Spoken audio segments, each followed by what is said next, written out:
a brilliant analysis of the accident in which he argued that you couldn't understand Klotz's behavior without first taking into account his nationality. That his predicament that day was uniquely the predicament of someone who had a deep and abiding respect for authority. Helmreich wrote, "The high power distance of Colombians could have created frustration on the part of the first officer because the captain failed to show the kind of clear, if not autocratic, decision-making expected of all, by the way. Helmreich and a colleague, Ashley Merritt, once measured the PDI of pilots from around the world. Number 1 was Brazil. Number 2 was South Korea."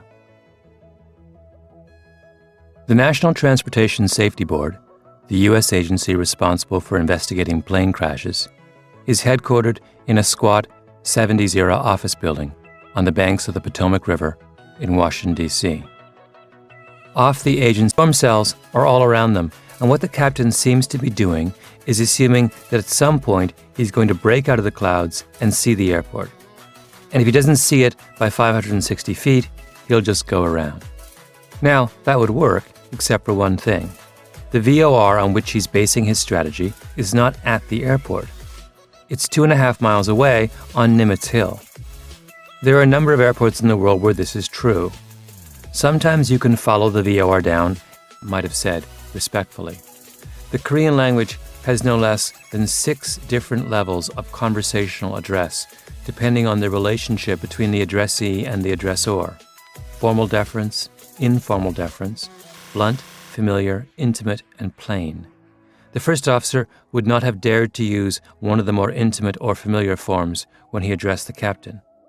This is a culture in which enormous attention is paid to the relative standing of any two people in a conversation. How about going out? Meaning, I insist on treating you. Division Chief, shall I do so? Meaning, I accept. There is something beautiful in the subtlety of that exchange, in the intention that each party must pay to the motivations and desires of the other. It's civilized in the truest sense of that word. It does not permit insensitivity or indifference.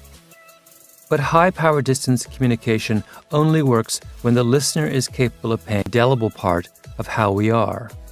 He believed that if the Koreans were honest about where they came from and were willing to confront those aspects of their heritage that did not suit the aviation world, they could change.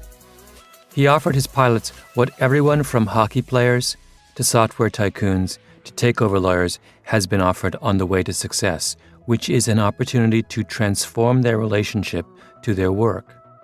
After leaving Korean Air, Greenberg helped